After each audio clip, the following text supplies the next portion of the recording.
Happy Friday, friends. So how many of you know what an appraisal gap is? So if you do, you don't, leave a comment below. So what exactly is an appraisal gap and what does that mean? So in recent years, the term appraisal gap coverage generated a lot of buzz, and we saw this due to like the rising home prices and home values in a really competitive multiple offer situation. Um, I haven't seen it as much recently, but I have an inkling that this may come back into play if rates continue to drop again. So I wanted to kind of give everybody an idea of like what exactly is an appraisal gap and what does that mean for you. So when you buy a home with a mortgage, the bank requires an appraisal. And what that is an unbiased professional opinion of the home's value.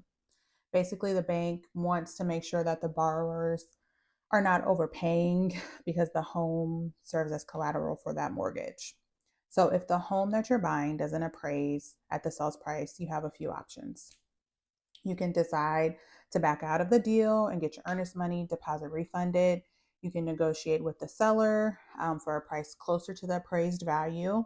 I tend to try and negotiate always first with the sellers for my buyers. You can bring additional cash to close to cover the difference, aka an appraisal gap. So I know you're probably thinking, why would a buyer offer to cover their appraisal gap? So in a really competitive market where there's bidding wars and multiple offers, offering to cover the appraisal gap or to up to a certain amount in the event that the property does not appraise at that sales price can make your offer more competitive and help you stand out. It's something that I potentially see coming into play again in the next few months, if possibly.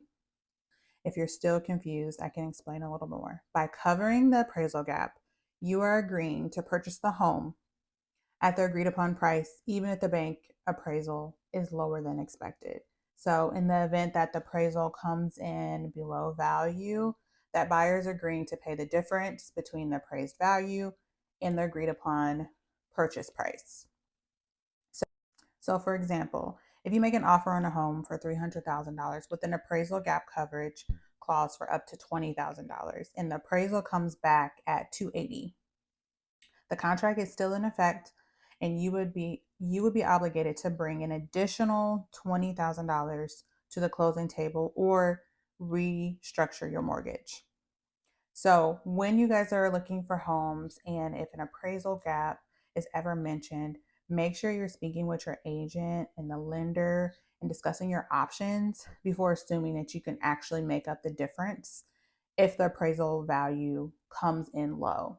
So, and that's really just, we want to make sure for my clients when I'm working with them, we don't want to completely drain your savings. We want to make sure you still have a good cushion as you're walking into a new home purchase where you're still comfortable with your mortgage payment and anything that can come up within the next 6 months, because you just never know what happens. So making sure that you understand what you're getting yourself into if you write an offer with an appraisal gap.